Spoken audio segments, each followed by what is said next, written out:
Okay అండి, so Araku వచ్చేసాకండి. So ఇక్కడ మాత్రం బొంగు చికెన్ తో పాటు స్వీట్ కార్న్స్ కూడా చాలా ఫేమస్ అండి. ప్రతి ఒక్కరు వదలకుండా టేస్ట్ చేస్తూ ఉంటుంటారు. పూల్మతి గారు, స్వీట్ కార్న్స్ ఇక్కడ కేవలం ఈ సీజన్ లోనే ఉంటాయా, ఎప్పుడు ఉంటాయి? ఎప్పుడు ఉంటాయి, డైలీ ఉంటాయి సార్.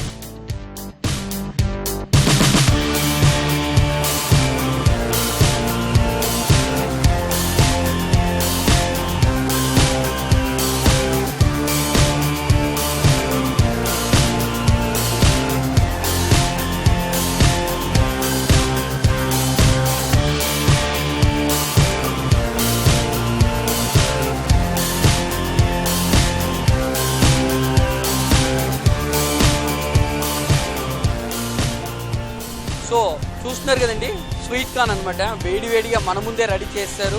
సో ఇది ఏం లేదండి, మన అందరికి తెలిసిందే, మనం ప్రతి ఇంట్లో వాళ్ళు చేసుకునేదే, చాలా ఈజీ రెసిపీ. బట్ ఇక్కడ ఏంటంటే అరకులో సో మన ముందు సో ఈ అట్మాస్ఫియర్కి ఇది తీసుకుంటే ఇంకో అద్భుతమైన టేస్ట్ కూడా వస్తుంది అనుకుంటున్నాను. సో ఏదేమైనప్పటికీ నేను ఒకసారి టేస్ట్ చేసి చూస్తాను.